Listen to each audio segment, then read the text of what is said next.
주 안에서 내 영혼 안전합니다. 성경에는요 두 종류의 말씀이 있습니다. 어떤 거냐면 하지 말라는 것과 하라는 말씀 두 종류밖에 없어요. 뭐라고요? 하지 말라는 것과 하라는 것입니다. 때문에 하나님은 이 성경에 기록된 말씀이 어려운 명령이 아니라고 말씀하셨어요. 어려운 게 아니래요. 신명기 30장 11절, 15절, 16절을 우리가 읽어볼 필요가 있는데요. 같이 읽어보실래요? 내가 오늘 내게 명령한 이 명령은 내게 어려운 것도 아니요 먼 것도 아니라. 그러니까 하나님이 우리에게 주신 말씀은 어려운 게 아니래요. 먼 것도 아니래요. 쉽다는 얘기죠. 15절 보실까요? 보라, 내가 오늘 생명과 복과 사망과 화를 내 앞에 두었나니. 그러니까 생사화복을 하나님이 주관하신다라는 거예요. 우리의 생사화복을. 그래서 내가 하라는 것과 하지 말라는 것을 지키면 생사화복을 하나님께서 주관하시는 대로 주시겠다라는 거예요. 그래서 16절 곧 내가 오늘 내게 명령하여 내 하나님 여호와를 사랑하고 그 모든 길로 행하며 그의 명령과 규례와 법도를 지키라 하는 것이라. 그리하면 내가 생존하며 번성할 것이요 또 내 하나님 여호와께서 내게 가서 차지할 땅에서 내게 복을 주실 것입니다. 주겠다는 거예요. 뭐만 하면 하지 말라는 것과 하라는 것을 지키기만 하면. 그래서 하나님께서 내게 명령한 이 명령은 어려운 것이 아니라는 거예요.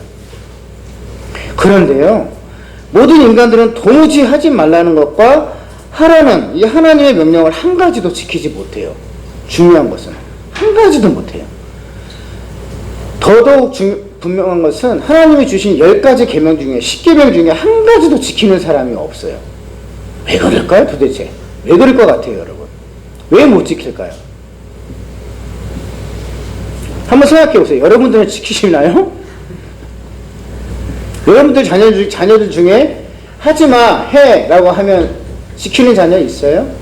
여러분들 자신들은 해 하지마 하면 하는 사람들이 있어요? 여러분들 스스로는? 성경에서 하지마 해 라고 하는 사람 있어요?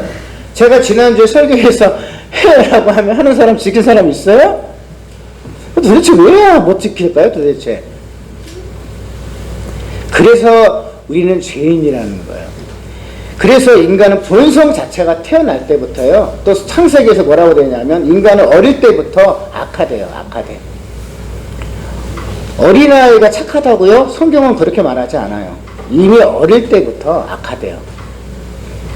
그래서 인간은 본성 자체가 전적으로 부패하고 악하며 가망 없는 존재라는 거예요.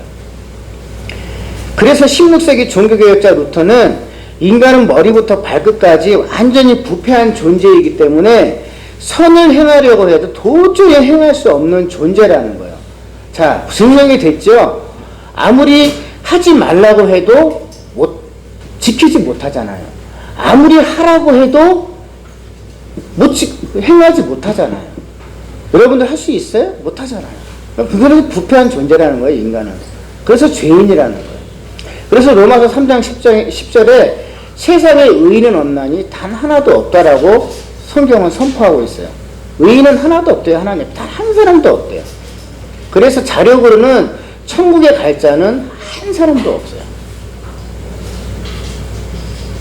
천국에 가려면 100점 만점 맞아야 되거든요. 그런데 99점도 안 돼요. 99.9999도 안 돼요. 오늘 본문은 예수 그리스도를 믿고 그리스도인으로 새 사람이 된 성도들에게 주신 말씀이에요. 뭘까요? 서로 친절하게 하며 불쌍히 여기며 서로 용서하기를 하나님이 그리스도 안에서 너희를 용서하신 것과 같이 하라. 자, 첫째, 친절하래요. 서로 친절하게. 이게 개혁 성경에서는 친절하게라고 말하지 않고요, 인자하게라고 되어 있어요. 인자하게. 아마 영어 성경을 봐도 아마 풀어보면 인자라는 뜻이 될 것 같은데, 서로 친절하게, 친절하게가 맞겠나? 개역 성경에는 인자하게라고 되어 있는데요. 왜 그러면 친절하게라고 개역 개정에는 이렇게 나왔는가? 여러분, 인자라는 게 무슨 뜻일 것 같아요? 인자가 무슨 뜻이에요? 이거 풀어보면은 어질고 자애로움이라는 의미로 해석이 돼요. 그럼 어질고 자애로움이 무슨 뜻이에요, 또 그러면? 그래서 어려워요. 인자가 무슨 뜻이야? 어질고 자애로움. 어진 건 뭐예요? 또 자애로운 건 또 뭐예요? 우리 유빈이가 항상 그런 식으로 질문을 해요. 아빠, 인자가 뭐예요? 어진 거야, 자애로운 거야. 그럼 어진 건 또 뭐예요? 자애로운, 항상 이런 식으로 질문해갖고 선생님들이 싫어한다고 그러더라고요. 그러니까 이게 해석이 안 되니까 이제 개역 개정에는 친절로 표현한 거예요. 서로 친절하게. 그래서 서로 친절하게 하라는 거예요. 아주 밝고 그런 이제 어떤 사랑의 표현으로.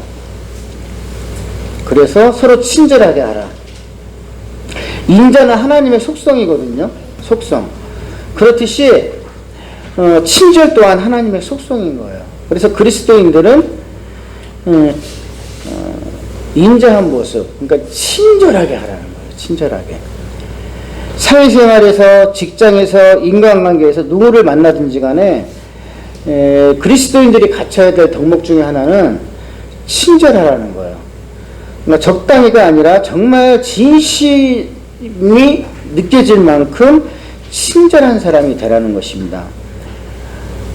그럼 누구에게 제일 먼저 변화가 일어나고 덕이 되느냐? 제일 먼저 자기 자신에게 변화가 일어나요. 사람들에게 칭찬을 받게 돼요. 친절한 사람들은. 요즘 제가 어머니 때문에 길병원에 일주일이 멀다시피 길병원에 드나들게 되는데, 그때마다 곳곳에 붙어있는 LED 간판을 보게 돼요. LED 화면을 보게 되는데, 김아무개 간호사님 또는 김아무개 간호조무사님을 칭찬합니다 이러면서 항상 LED 화면에 막 떠요. 그러면서 얼굴 이렇게 사진들 막 뜨고 이름이 막 뜨거든요.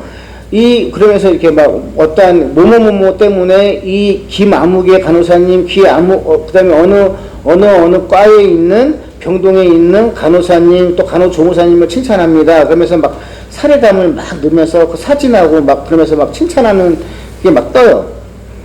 이처럼 친절한 행동 하나가 칭찬 제보를 받을 만큼 사람들에게 감동을 주거든요. 또 평소에 늘 인자한 모습으로 직장 동료이든지 누구에게나 친절한 말과 행동을 실천한다면 모든 사람들에게 칭찬을 받게 되고 또 그 사람들이 나를 좋아하게 돼요. 그러니까 인기를 받게 되고 또 나를 좋아하게 하려면 친절하면 된다라는 얘기예요. 칭찬은 고집도 춤추게 한다는 말이 있잖아요. 사람들이 나를 좋아하고 칭찬하고 귀하게 여겨주는데, 내 마음이 우울하거나 분노 감정에 빠져 있거나 스트레스에 잠겨 있거나 자존감이 낮은 사람이 어디에 있겠어요? 그것이 치유되지 않겠습니까? 도리어 우울감이나 분노, 스트레스가 사라지고 자존감이 높아질 거란 말이에요. 건강해지고 또 질병도 치유되는 기적이 생겨날 수 있어요. 뿐만 아니라 기업이나 사업장에서 공석이 생겨난다고 해보세요. 어떤 사람이 필요한데 누구 좀 추천해 주실래요? 라고 한다고 해보세요. 저 사람 되게 평소에 친절해. 그렇다고 한다면 제일 먼저 떠오르는 사람이 그 사람일 거란 얘기예요. 그래서 나를 추천하는 일이 생겨날 것이고, 또한 누군가가 나를 굉장히 귀하게 여기게 생각하게 될 것이라는 얘기예요. 그렇기 때문에 항상 친절하고 그러한 인자한 모습을, 그런 덕목을 제일 먼저 갖추라는 것이 여기서 먼저 나오는 거예요. 그래서 그리스도인들이 제일 먼저 갖춰야 될 덕목이 뭐냐면 항상 친절하라는 거예요. 누구에게든지 간에, 어디에서든지 간에 그런 덕목을 갖추라는 것. 자, 두 번째 뭘까요? 불쌍히 여기며. 불쌍히 여기며, 이건 또 자비인데요. 그러니까 뭐 자비나 뭐 인자나 어떻게 보면 또 비슷한 의미를 갖고 있는데, 자, 여기서 불쌍히 여기라는 뜻은 뭐냐면 가엾게 여기다 이런 뜻이에요. 가엾게 여기다. 자, 여기서 상대방을 불쌍히 여기는 마음을 가지려고 한다면 어떻게 해야 될까요, 여러분? 그냥 이유도 없이 그냥 이유 불면 그냥 아유 불쌍해 이렇게 가지려고 한다고 불쌍해질까요, 여러분?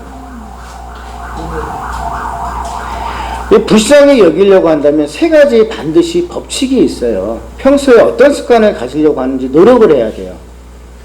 그게 뭔지 아세요? 이 세 가지 법칙을 평소에 항상 가지고 있어야 돼요. 뭘까요, 여러분? 같이 읽어보실래요? 이해, 공감, 궁율, 동정. 그래서 우리가 이렇게 상담하게 보게 되면 심퍼티, 엠퍼티, 컴패션 이렇게 항상 세 가지 법칙을 가지고 항상 있거든요. 이거는 뭐냐 그러면 이제 용서에 대한 법칙에도 들어가요. 반드시 이걸 원리를 가지고 있지 않으면 부부 치유, 그 다음에 가족 치유, 그 다음에 인간관계, 그 다음에 용서에 대한 용서 방법에 대해서 반드시 이 공식이 다 들어가요. 모두 심리학에도 들어가게 되는데, 그러니까 상대방에 대한 첫 번째 이해. 그러니까 먼저 상대방이 그렇게 말하거나 행동할 수밖에 없는 상황을 이해하려는 노력이 필요하다라는 거예요. 그러니까 예를 들면 부부가 신혼 부부 때부터 시작해서 갈등 위기 속에 살다가 결국에는 별거를 하거나 또 아니면은 끝까지 참고 살다가 환원이 되어가지고 이혼을 선택하는 부부들도 많아요. 또 아니면 늙어 죽을 때까지 갈등을 해결하지 못하고 그냥 관 속에 들어가는 부부들도 있어요. 그 이유가 뭐냐면 이 3단계에 대한 노력을 하지 않아서 그런 것입니다. 그러니까 첫 번째 심퍼티, 이해. 먼저 입장을 바꿔가지고 상대방이 되어보는 거예요. 그러니까 상대방의 열등감도 내가 느껴보는 거고, 아, 이래서 열등감을 가질 수 있겠다. 또 상대방의 가정 환경, 어릴 때부터 자라온 과정도 내가 한번 가져보는 거예요. 이해를 가져보는 거고, 또 상대방의 성격도 내가 그래야 이해할 수 있는 거예요. 또 그리고 그렇게 말하거나 행동할 수밖에 없는 상황도 내가 이해를 가져보는 거예요. 그렇게 해야만 뭐가 될 수 있을까요? 공감을 할 수 있는 거예요. 그 사람에 대해서. 엠퍼티가 될 수 있는 거예요. 그 사람의 마음과 감정을 직접 내가 느껴볼 수 있는 거예요. 거기까지 가야 되는 거예요. 그렇게 되면 그 다음에 어디까지 갈 수 있을까요? 3단계. 동정심. 그 다음에 측은하게 여기는 측은지심까지 가요. 그러면 그 다음에 평소에 그 사람의 말투나 행동이 기분 나쁘고 나한테 마음을 상하게 했었는데 여기까지 오면 평소 그 사람이 했던 말이 나한테 상처가 안 돼요. 그래서 뭐가 되냐면 이제는 상처가 됐었는데 이제는 그 사람의 말이 나에게 불쌍하게 여겨져요. 그 사람이. 이해가 되니까.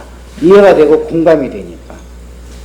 그래서 2단계까지 와야 돼요. 그래서 3단계까지 왔을 때 비로소 그 사람을 불쌍히 여기거나 동정하게 되고 용서하게. 그래서 이거 노력하라는 거예요. 노력하는 거예요. 여러분은 배우자에 대해서 몇 단계까지 공감하고 계십니까? 불쌍하게 느끼지 못한다고 한다면 여러분들이 배우자에 대해서 불쌍하게 느끼지 못하고 있다고 한다면 그 사람에 대해서 이해하거나 공감하지 못하는 거예요. 공감하려고 전혀 노력하지 않고 있다는 거예요. 전혀. 또 여러분은 자녀에 대해서 몇 단계까지 공감하고 계십니까? 또 자녀 여러분들은 부모님에 대해서 몇 단계까지 이해하고 공감하고 계십니까? 부모님에 대해서 불쌍하게 생각하지 않는다면 여러분들은 공감하거나 이해하지 못하는 거예요. 그래서 대부분의 가족이 갈등을 겪거나 부모 자식 간의 갈등 위기, 그 다음에 부부 갈등 위기는 대부분의 이해, 공감, 여기에 이게 지금 문제가 있는 거고요. 그렇기 때문에 3단계를 못 가고 있는 거예요. 불쌍히 여기는 데까지 가야만 그 가정이 사랑으로 똘똘 뭉쳐져 있는 거예요. 그렇기 때문에 3단계까지 가야만 어떤 말을 해도 상처를 안 받아요. 왜? 불쌍하게 느껴지거든요.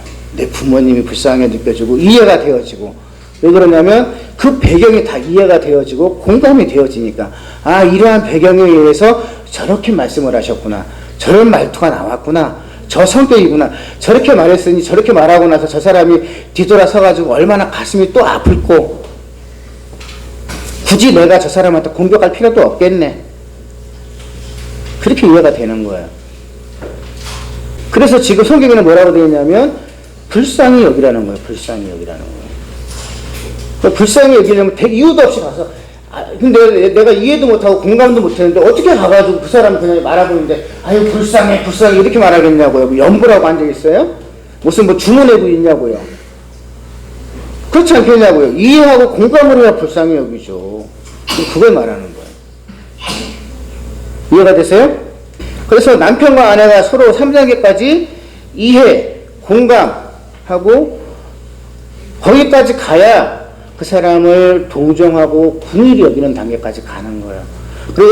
그리고 그 다음에 3단계까지 컴패션까지 가게 되면 그 사람의 어떠한 말이나 어떤 행동이나 그 다음에 어떤 말투가 문제가 되지 않아요. 더 이상 상처가 되지 않는다라는 거예요. 불쌍해요. 불쌍해요. 그러면서 싸움이 없어져요. 갈등이 사라져요. 부모 자식 간에도 마찬가지예요. 그래서 회피하려고 그러고 자꾸 거리를 두면 안 돼요. 이러한 노력이 필요한 거예요. 이러한 노력. 그래서 성경은 너희들이 지금 예수 그리스도 안에 있느냐? 즉 뭐부터 하라는 거예요? 먼저 그 사람에 대해서 다가가서 친절하게 대하고, 이제 그리스도인들에게 주는 명령이에요. 지금 이제 불신자들이 아니고 너희들이 그리스도인이 됐으니 먼저 너가 다가가서 그 사람에게 친절하게 대해, 이거예요. 그 다음에 두 번째, 그 사람을 불쌍히 여기라면 그럼 내가 무슨 노력을 먼저 해야 돼요? 먼저 다가가서 이제부터 시작해 이해하려고 해. 그 사람의 자라온 환경, 그 사람의 열등감, 그 사람의 상처, 그 다음에 상한 감정도 한번 이해를 해봐, 느껴봐. 왜 너에게 그런 말을 했을까? 왜 그 사람이 막 소리를 지르고 어긋장을 놓고 막 이랬을까? 한번 직접 그 사람이 한번 대해봐. 그 다음에 이해하고 공감을 해보라는 거예요. 그러면 그 사람이 불쌍하게 느껴진다는 거죠. 거기까지 가보라. 그래서 불쌍히 여기라는 거예요. 그러면 그 사람의 마음이 외롭고 아프고 이런 게 느껴지는 거예요. 아, 저래서 지금 사랑받고 싶어서 저러는구나, 이런 게 느껴지는 거예요. 근데 그 이전에는 우리가 그렇게 지금 막 나 사랑받고 싶어, 관심받고 싶어 이렇게 외쳤는데 이해가 되니까 이제는 이제 그게 딱 알아듣는데, 그전에는 꼴보기 싫어가지고 더 외롭게 만들고 앉아 있는 거지. 더 상처 주고 앉아 있고 막 이랬다라는 거죠. 그래서 성경은 뭐예요 지금? 불쌍히 여기라는 거예요. 그리스도인이니까 내가 너희를 불쌍히 여겼던 것처럼 하나님이 우리를 불쌍히 여겼던 것처럼 그렇게 하라는 거예요. 자, 그 다음에 세 번째 같이 읽어보실까요? 용서하기를 하나님같이. 자, 서로 용서하기를 하나님이 그리스도 안에서 너희를 용서하신 같이 하라. 자, 하나님이 우리를 불쌍히 여긴과 같이 하라는 것처럼 이번에는 아주 중요한 얘기예요. 이제 모든 것이 이 안에 다 들어있는데, 용서하기를 누구같이 하라? 하나님이 그리스도 안에서 너희를 용서하신 것 같이 하라. 하나님이 너희를 용서하신 것 같이 하래요. 인간들은 이기적인 동물이라서요, 모두가 사랑받기를 원해요. 그러나 누군가를 사랑하는 것은 별로 못해요. 사랑도 사랑받은 사람이 할 줄 알아요. 그러니까 어쨌든 누군가를 용서하기를 잘 못하고, 그래서 용서하거나 사랑하기보다는 자기 상처에 관심이 더 큰 것 같아요. 그래서 대부분의 사람들은 자기를 일방적인 피해자라고 호소를 많이 해요. 하지만 자동차 사고를 보더라도 거의 다 100대 0은 없듯이 사람들은 자신이 모두가 피해자라고 말하지만 사실은 99.9%가 가해자인 동시에 피해자라는 사실이에요. 이거 모든 상담학적으로 모든 통계가 다 마찬가지예요. 다 그렇게 나와요. 제가 10여 년간 이혼 사별자 싱글 사역을 했었는데 저를 찾아온 수없이 많은 사람들, 뭐 내가 수천 명을 만났겠죠? 제가 16년을 했으니까.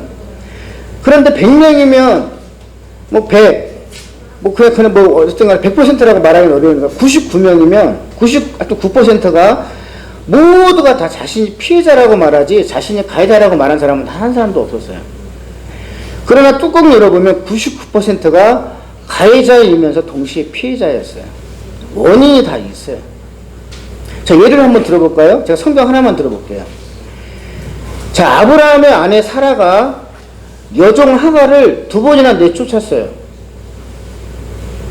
자, 왜 그랬을까요? 하갈이 주인 사라를 첫 번째 멸시했죠. 그죠? 그러니까 당연히 쫓겨날만 하네. 자, 두 번째는 여종 그 하갈에서 나온 아들 이스마엘이 이삭을 놀렸어. 쫓겨날만 하네. 어디 건방지게 여종의 소생이 감히 그 아브라함의 아내 사라의 아들을 놀려? 쫓겨날만 하네. 그런데 원인이 누구에게 있어요? 원래는 따져보면 사라에게 있어요. 왜? 사라가 자식을 못 낳으니까 결국은 머리를 썼죠. 그 당시는 자식을 못 낳으면 여자에게는 엄청난 수치였어요. 쫓겨날 수 있는 거고, 고대 근동시대에는 우리나라만 해도 애를 못 낳으면 엄청난 수치였잖아요.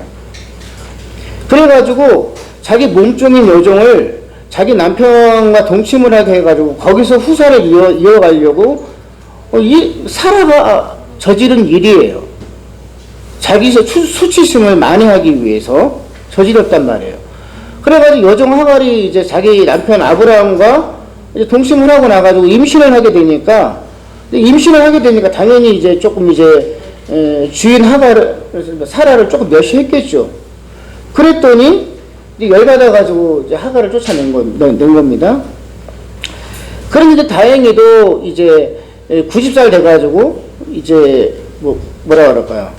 사라가 이삭을 낳았죠. 하나님의 약속대로. 그런데 이제 뭐라 그럴까요? 먼저 낳은 이스마엘이 어린 이삭을 좀 놀렸던 모양이에요. 장난치면서. 그랬더니 또 열이 바짝 나와가지고 또 하갈과 이스마엘을 완전히 쫓아내버린 거예요. 그랬더니 이스마엘이 어쨌든 간에 장남이잖아요. 그랬더니 이제 이스마엘과 또 그 아버지 또 아브라함이 생이별을 해야 하는 그 완전 고통을 또 해야 또 받아야 돼. 상처를 받아야 돼. 하갈도 쫓겨나 엄청난 생이별이잖아요. 고통을 느끼고. 이스마엘이 무슨 잘못을 저질렀어요? 또 아브라함은 무슨 죄를 졌어요? 어쨌든 간에 부자지간에 생이별을 해야 되는 그러한 또 고통을 느꼈단 말이에요. 근데 결론적으로 따지고 보면 가해자는 누구냐 그러면 사라예요. 사라. 자기가 저지른 일이거든요. 그런데 본인이 피해자라고 말을 한단 말이에요. 그러니까 인간은 다 그렇다라는 얘기야. 결론적으로 자기를 위해서 본인이 저질러 놓고 결론적으로 본인이 피해자라고 하면서 하갈에게 상처를 주는 거야. 그러니까 결론적으로 뭐냐면 처음부터 상처를 받은 거는 이용당한 건 하갈이에요. 하갈. 따지고 보면. 그런데 사라는 자신이 피해자라고 말하는 거예요. 근데 그 원리가 근데 대부분의 사람들이 보면 다 그렇다라는 거예요. 그게 결국에 뭐냐면 가해자인 동시에 피해자라는 거예요. 그럼 또 하갈 입장에서는 뭘까요?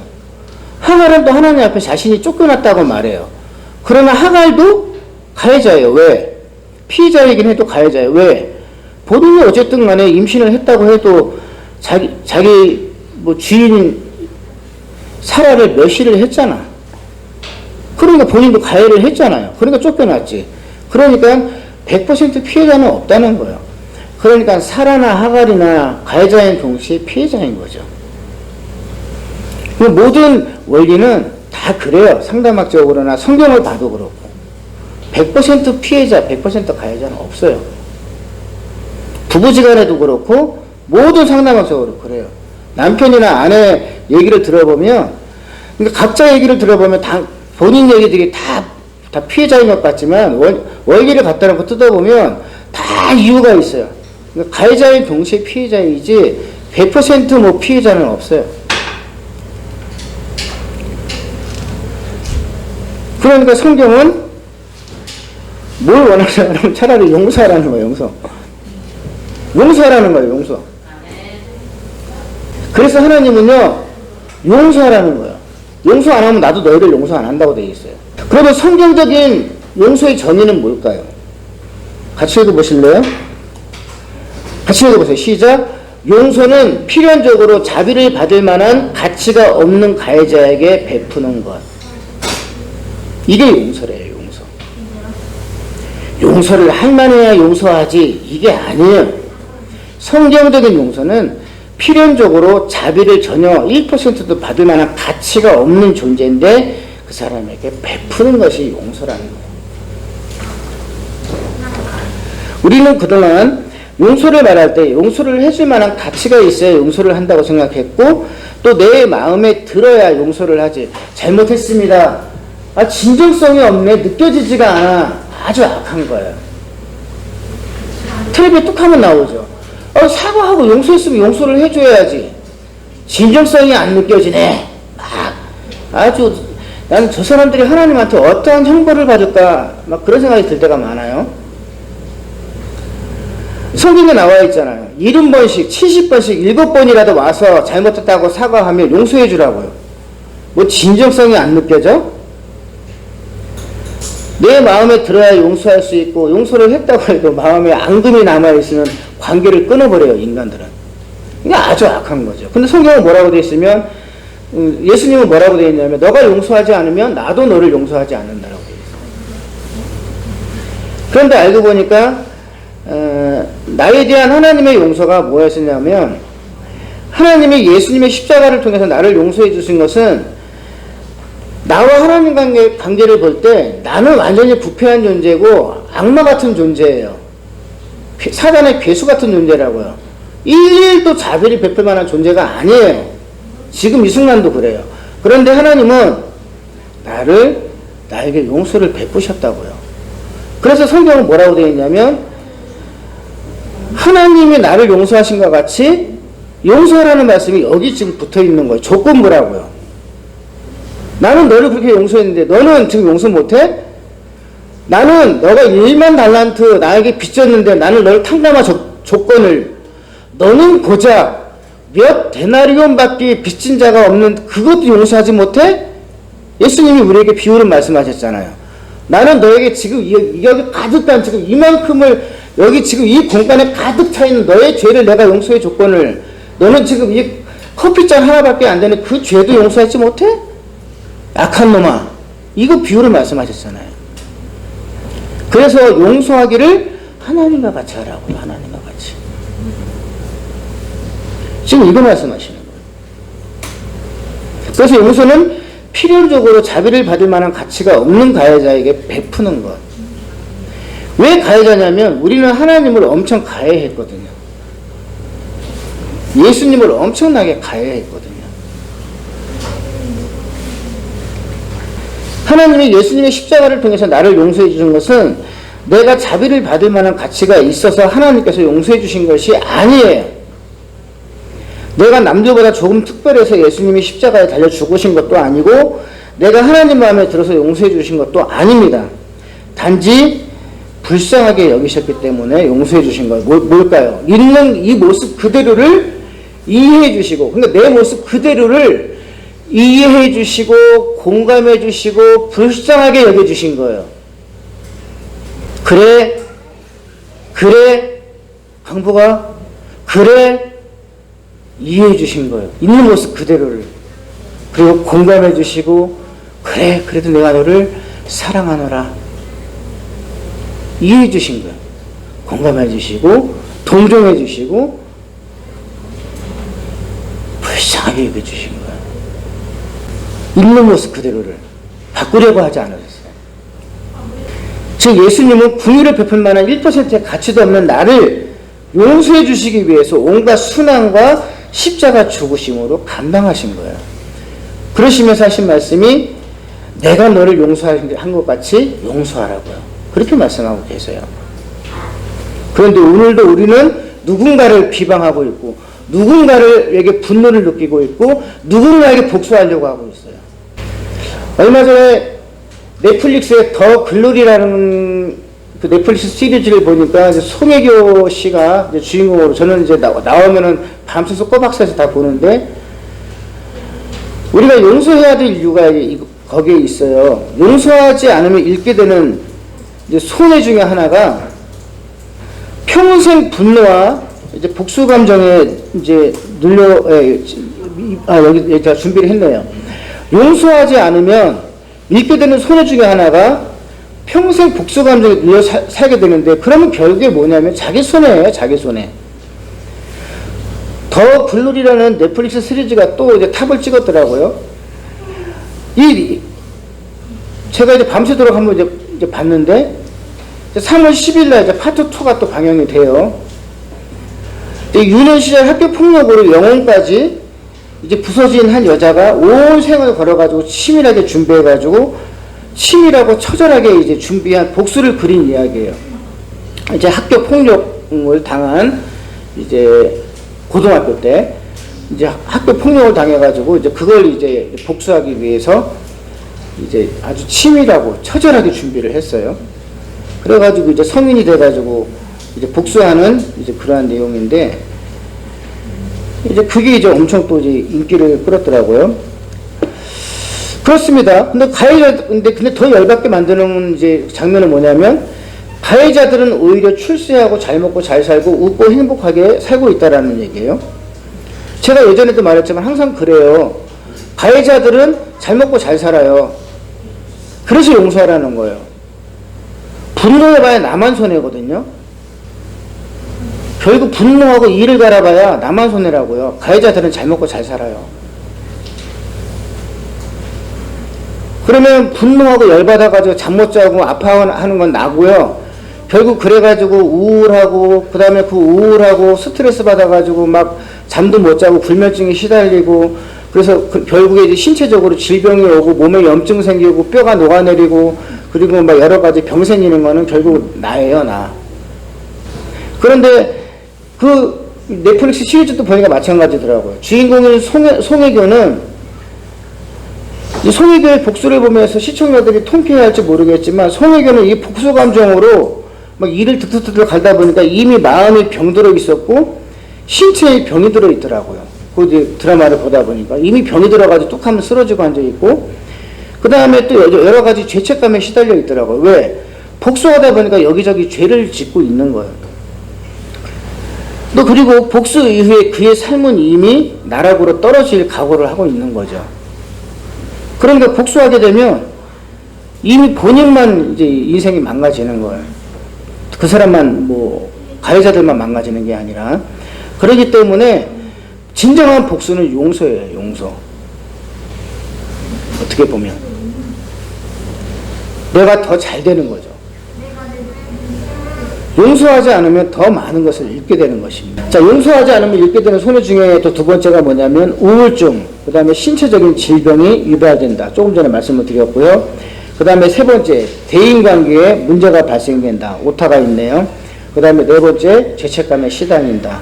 그러니까 누구를 미워하면 스스로 자유롭지 못하고 죄책감에 시달리게 돼요. 또 다른 죄를 짓게 됩니다. 자, 같이 읽어보실래요? 마태복음 6장 14절 15절입니다. 시작. 너희가 사람의 잘못을 용서하면 너희 하늘 아버지께서도 너희 잘못을 용서하시려니와 너희가 사람의 잘못을 용서하지 아니하면 너희 아버지께서도 너희 잘못을 용서하지 아니하시니라.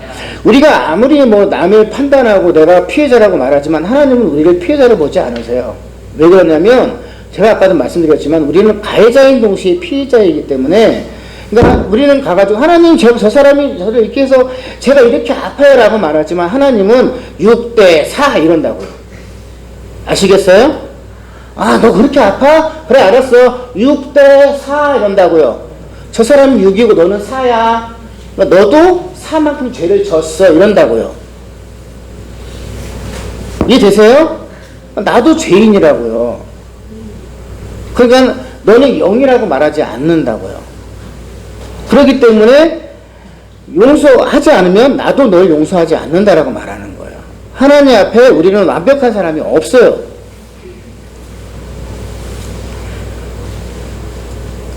오히려 앉아가지고, 그래서 누군가에게 내가 100% 피해자라고 말하면 우리는 하나님 앞에 고발자가 되는 거예요. 고발하지 말라고 돼 있어요, 성경은. 오히려 회개하라고 돼 있어요. 회개하라고. 자, 그러면 용서하면 얻게 되는 유익은 뭘까요? 같이 읽어보실래요? 시작. 상한 감정들이 치유되고 자유해진다. 두 번째, 우울증 분노가 사라진다. 세 번째, 대인관계가 좋아진다. 네 번째, 신체적 질병들이 치유된다. 다섯 번째, 죄책감에서 벗어나며 하나님과 가까워진다. 네, 이러한 유익이 찾아온다는 것입니다. 오늘 우리에게 주시는 하나님의 말씀으로 받으실 수 있기를 바랍니다. 서로 용서하기를 하나님이 그리스도 안에서 너희를 용서하신과 같이 하라. 이 말씀이 우리 10년 가운데 늘 함께 하실 수 있기를 바랍니다. 사랑과 은혜가 많으신 하나님 아버지, 내가 너희를 사랑한 것 같이 사랑하며 내가 너희를 용서한 것 같이 용서하라는 말씀 앞에 오늘도 무릎 꿇는 심정으로 고개를 숙입니다. 사랑하지 못한 것들과 용서하지 못한 우리의 교만과 죄를 용서하여 주옵소서. 오늘 우리에게 주신 말씀을 심령에 새기고자 하오니 날마다 이 말씀이 우리를 사로잡아 하나님의 성품과 형상을 닮아가게 하여 주시옵소서. 또한 이 시간 간구합니다.